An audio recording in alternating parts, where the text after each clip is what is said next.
Hello everyone, Professor Kuzluk here. So, in the fourth video of our Introduction to International Relations course, I want to continue with one of the central questions we have been asking ourselves and starting to think about, and that is, can states build institutions that make war less likely? So in our previous videos, we've kind of looked at this question at the 30,000 foot level. We've introduced liberalism. We've introduced this idea of states cooperating and this idea that states can build institutions and laws and interconnections.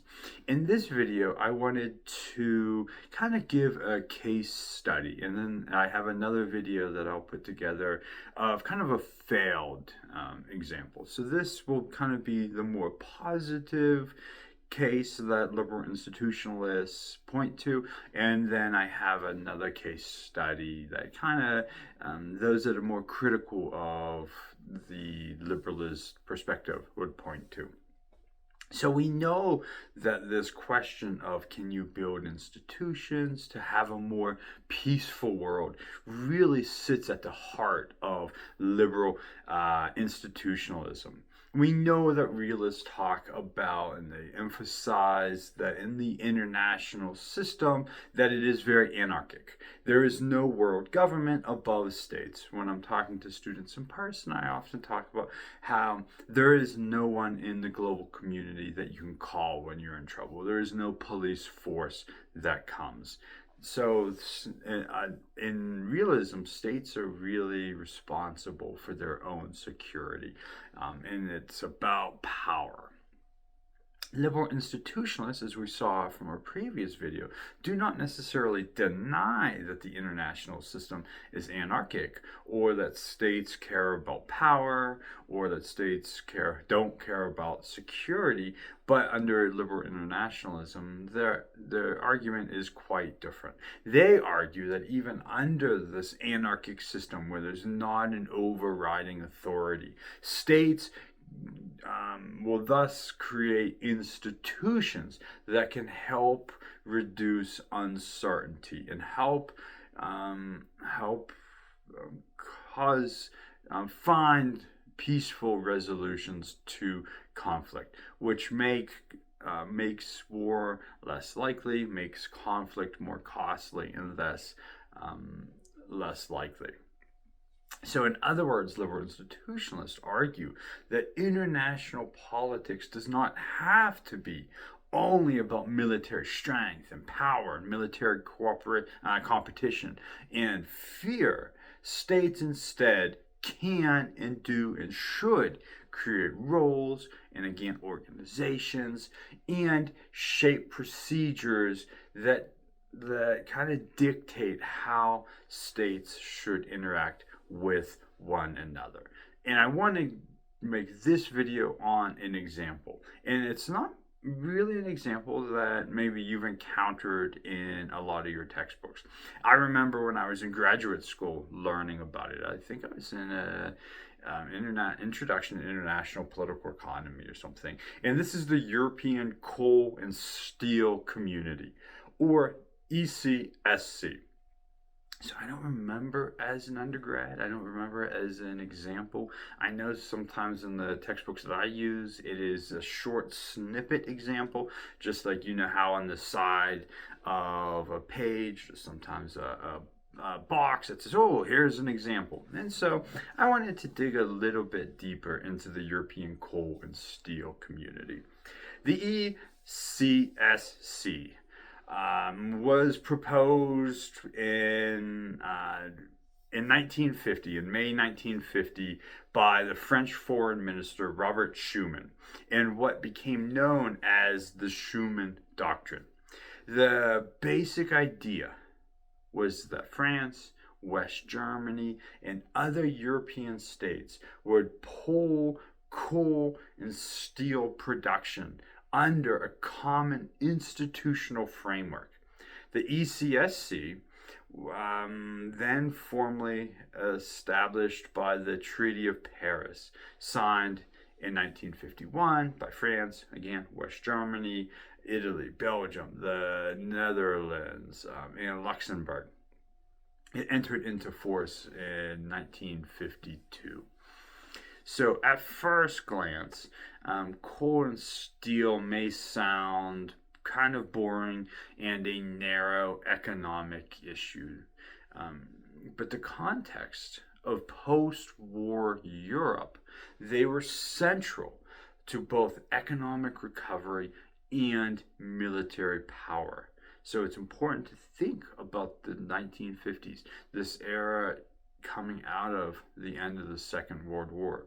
Coal powered industrial economies. We might not think of the importance of coal today, as we oftentimes hear about and learn about coal, countries moving away from coal, the downsides of coal.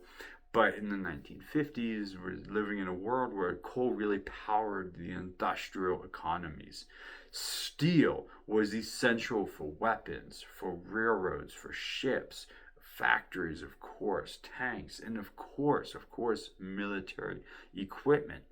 These were not just ordinary economic goods, they were the material foundation of industrial and military capacity. So when European leaders decided to pull coal and steel production, they were doing something much more important than simply creating a trading agreement. They were taking the industries most closely associated with modern warfare and placing them under joint management and cooperative management. So this is why the ESCS is such a useful and interesting case for understanding liberal institutionalism.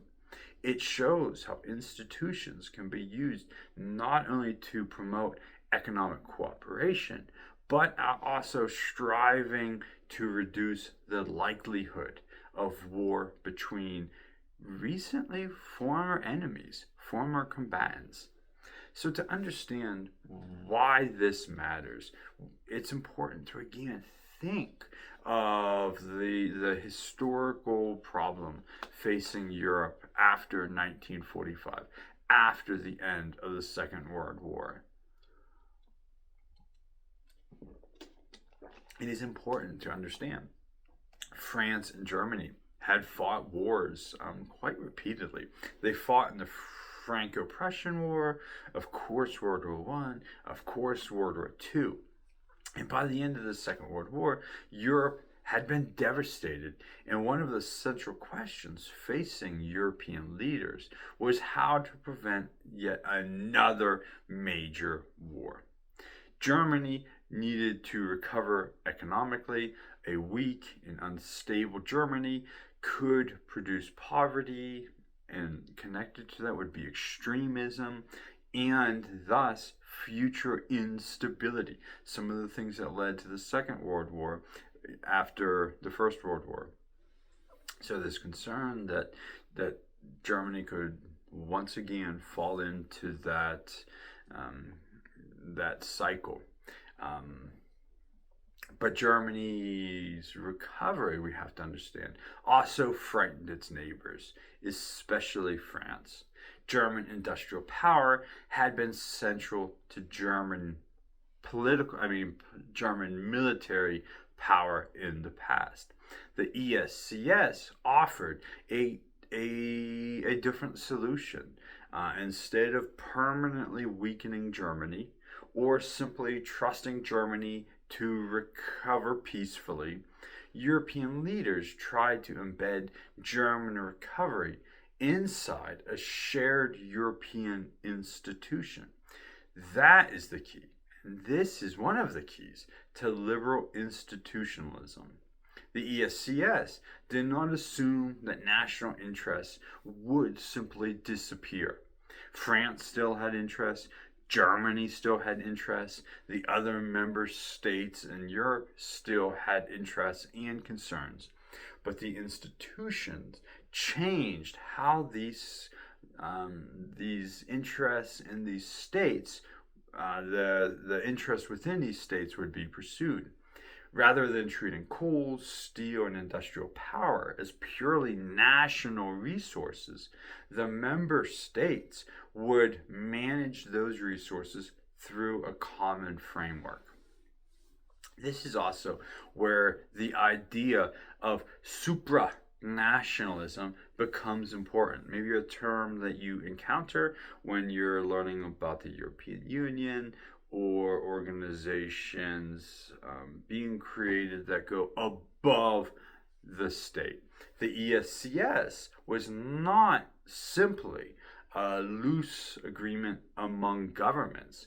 It created institutions above the national level, including the high authority, a common assembly, a special council of ministers, and a court of justice. These institutions later served as important precedents for the European Commission, the European Parliament, the Council of the European Union, and Court of Justice of the European Union. Maybe institutions that you've learned about in other courses or that you've heard about in European news cycles. So these institutional designs matter because it shows how liberal institutionalism works in practice. First, institutions can reduce fear. France no longer had to view German coal and steel production only as national German power. Those industries were now part of a common system with roles, oversight, and cooperation.